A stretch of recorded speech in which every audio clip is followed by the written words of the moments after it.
नमस्कार दोस्तों, स्वागत है आपका स्टेनो गुरुजी यूट्यूब चैनल में। दोस्तों आज की वीडियो हम लोग प्रैक्टिस करने वाले आरआरबी स्टेनोग्राफर के लिए स्पेशल डिक्टेशन का अभ्यास करेंगे हम लोग, जो कि 90 शब्द प्रति मिनट की स्पीड से रहेगा। दोस्तों वहां पे जैसे कि आपको पता है 10 मिनट का डिक्टेशन बोला जाएगा और 80 शब्द प्रति मिनट की स्पीड से बोला जाएगा। तो तैयारी आपको 100-90 की करके जानी है ताकि वहां पे कोई प्रैक्टिस या प्रॉब्लम ना आए। ठीक है, तो 10 मिनट का वहां पे डिक्टेशन रहेगा और उसको ट्रांसक्राइब करने के लिए हिंदी वालों के लिए 65 मिनट और इंग्लिश वालों के लिए 50 मिनट का टाइम दिया जाएगा। ठीक है, जैसे कि आज नोटिस आ गया, आपने नोटिस में देख लिया है। अब आपके पास समय बहुत कम है, तो जितना हो सके आप लोग प्रैक्टिस करिए।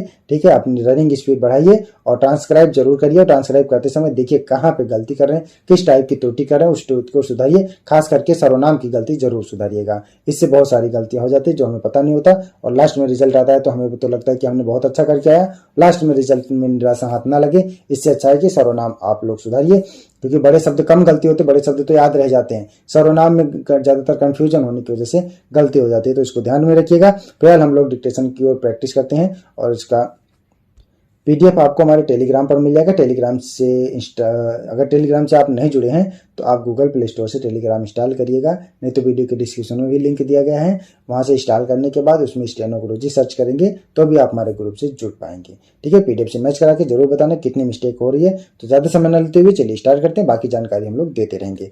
वीडियो पसंद आए तो वीडियो को लाइक कर देना, चैनल पर पहली बार है तो सब्सक्राइब कर लेना। चलिए स्टार्ट। रेडी, 5 सेकेंड,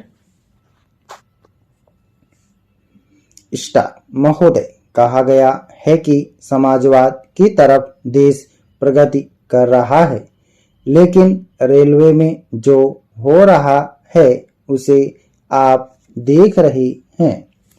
हर यात्री का जो रेल में यात्रा करता है उसका जीवन सुरक्षित नहीं है, उसके माल की कोई सुरक्षा नहीं है और घटनाएं भी जिस प्रकार रोज होती हैं, लूट खसोट जिस प्रकार रेलवे में होती है, उसकी तरफ कोई ध्यान नहीं गया।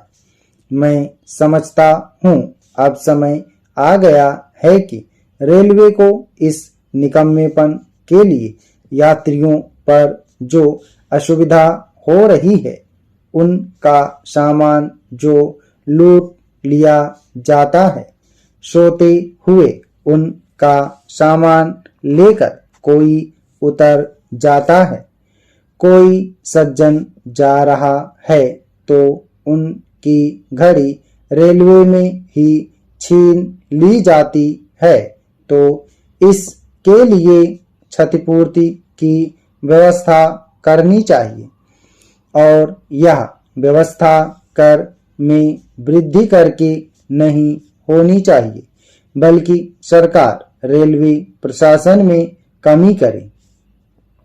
जहां धन व्यय हो रहा है उसमें बचत करे। मैं यह नहीं कहता कि कर्मचारियों को सुख सुविधा न दी जाए, लेकिन जो साधारण देश का नागरिक है उसका भी ख्याल रखा जाए। रेलवे कर्मचारियों को जितना पैसा मिलता है उनको उससे अधिक वेतन मांगने का अधिकार नहीं है। देश में करोड़ों लोग बेकार बैठे हुए हैं, आप उनको काम दीजिए। उसी तनख्वाह पर आज नवयुवक काम करने को तैयार है। आज रेलवे का कर्मचारी जो मांग करता है वह पूरी हो जाती है।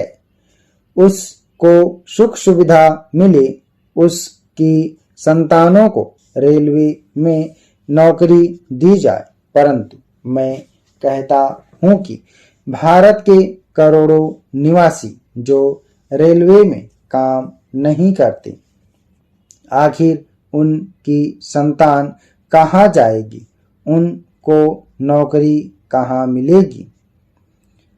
मान्यवर, दुख के साथ कहना पड़ता है कि सरकार में वह सामर्थ्य नहीं, शक्ति नहीं, उनके मंत्रियों में क्षमता नहीं कि वे ऐसी बातों का सामना कर सकें। वे झुक जाते हैं। राजनीतिक आधार पर जय जयकार कराने के लिए, मत प्राप्त करने के लिए झुक जाते हैं। हिंदुस्तान की करोड़ों जनता को आप समाजवाद की शिक्षा देते हैं, लेकिन उनकी तकलीफों की ओर कोई ध्यान नहीं देते। रेलवे में जिस तरह से आज लोग चल रहे हैं, वह आप देखते हैं।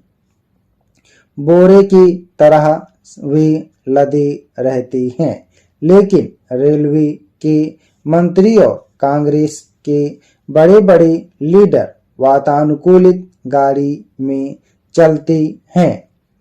यह बड़े शर्म की बात है कि तृतीय श्रेणी में साधारण यात्री के बैठने की जगह तक नहीं है। उसकी कोई व्यवस्था आप नहीं कर पाए। क्या यही समाजवाद का नाम है? आप समाजवाद का नाम लेकर रेल के किराए में बढ़ोतरी नहीं कर सकते।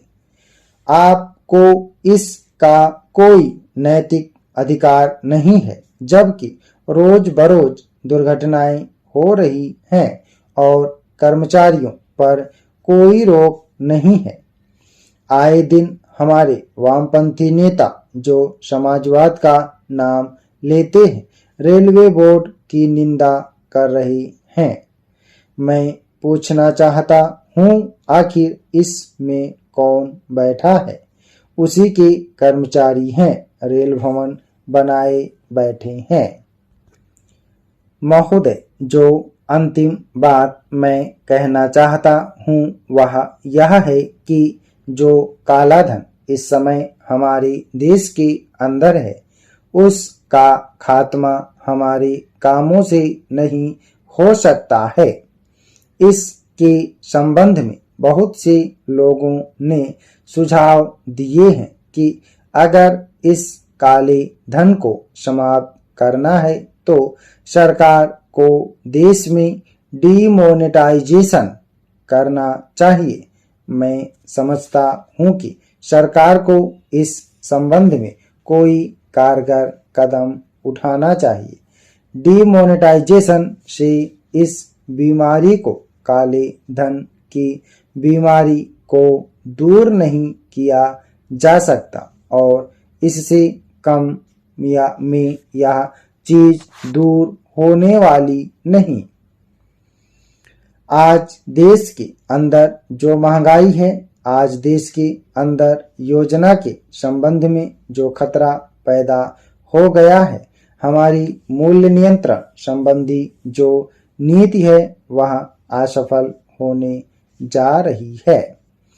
तो अगर सरकार सचमुच में इन चीजों पर नियंत्रण करना चाहती है, सचमुच में योजना को बचाना चाहती है और मूल्यों पर नियंत्रण ठीक ढंग से लागू करना चाहती है, तो देश के अंदर जो काला धन है उसको हमेशा के लिए समाप्त करना होगा और उसके लिए डीमोनेटाइजेशन के अलावा और कोई दूसरा कदम नहीं है। इसलिए मैं कहना चाहता हूं कि सरकार को इस दिशा की ओर बढ़ना चाहिए। उपसभापति जी, जो विधेयक सदन के सामने प्रस्तुत है, मैं उसका समर्थन करता हूं। आज देश में जो सबसे ज्यादा परेशानी है वह केवल ब्लैक मार्केट को लेकर है। यह जो काला बाजार देश में चल रहा है उसकी वजह से ही सारी परेशानियां हैं और इस काले बाजार के पीछे ब्लैक मनी है। अभी जो शासन करने वाली सरकार है वह दो तरह की बातें करती है। शायद सरकार आज की स्थिति को सुधार सकती थी, लेकिन एक तरफ तो पावर में रहने को का हौसला है और इसके लिए जितना पैसा खर्च करने की जरूरत होती है वह करती रहती है। जब तक यह हौसला बना रहेगा तब तक हमारे देश से काला धन नहीं जा सकता है। मैंने पिछले इलेक्शन के जमाने में देखा कि उसने अपने उम्मीदवार को चुनाव लड़ने के लिए करीब 2 लाख रुपया दिया था। यह मेरी जानकारी है। करीब करीब 2-2 लाख रुपया एक एक उम्मीदवार के ऊपर खर्च करने के लिए मिला। उस पार्लियामेंट के इलेक्शन को जीतकर शासन में कायम रखने के लिए जो पार्टी 2-2 लाख रुपया एक साधारण उम्मीदवार पर खर्च करती है, वह जो बड़े बड़े उम्मीदवार हैं उन पर कितना खर्च करती होगी, इसका अंदाजा ही लगाया जा सकता है। आखिर यह रुपया कहाँ से आता है? समाप्त। ओके दोस्तों, आप लोग इसको प्रैक्टिस करिएगा। सभी लोग मैटर को प्रैक्टिस और ट्रांसक्राइब करेंगे। 90 शब्द प्रति मिनट की स्पीड से है, आपके प्रैक्टिस के लिए बेस्ट रहेगा। ठीक है दोस्तों, आज जैसे आपका आरआरबी का हो गया, एसएससी का हो गया, तो ऐसा जरूरी नहीं कि आरआरबी का है तो रेलवे का ही मैटर बोला जाएगा। आप हर टाइप के मैटर का प्रैक्टिस करिए, एडिटोरियल हो, हिस्टोरिकल हो, मिनिस्ट्रियल हो, रेलवे से संबंधित हो। ठीक है, सभी टाइप पे अपना पकड़ बना के रखिए। 90 शब्द प्रति मिनट की स्पीड से सभी लोग इसको ट्रांसक्राइब करिएगा। और इसमें एक चीज और ध्यान दीजिएगा, नोटिस करिएगा आप लोग, जो शब्द अलग बोला गया है, अलग अलग था, उसको अलग अलग ट्रांसक्राइब करिएगा। ठीक है, अगर एक साथ है तो एक साथ करिएगा, तो वो बोलने पे डिपेंड करेगा। अगर अलग बोला जाएगा तो अलग अलग करना है, ठीक है, नहीं तो जॉइंट की गलती आएगी। और अगर एक साथ बोला गया है तो एक साथ करना है। ठीक है, इस बात को ध्यान रखिएगा। तो इसमें जो ज्यादातर है, जैसे उसमें, किसमें, इन पर, उनमें, तो इन सब में अलग अलग लिखा गया है, तो यहाँ पे मैंने अलग अलग बोलने की कोशिश किया है। तो आप लोग इसको भी प्रैक्टिस में डाल लीजिएगा। उम्मीद है कि दोस्तों वीडियो आपको पसंद आया होगा, तो वीडियो को लाइक कर देना। और अगर अभी तक आपने हमारे चैनल को सब्सक्राइब नहीं किया तो प्लीज़ सब्सक्राइब करके नोटिफिकेशन बेल ऑन करना। और दोस्तों, अगर आप डेली डिस्कशन चाहते हैं तो आप चाहें तो चैनल का मेंबरशिप ले सकते हैं या हमारे पेड ग्रुप को ज्वाइन कर सकते हैं। अधिक जानकारी के लिए आप हमें मेल कर सकते हैं। हमारी मेल ID है studyforstenographer@gmail.com।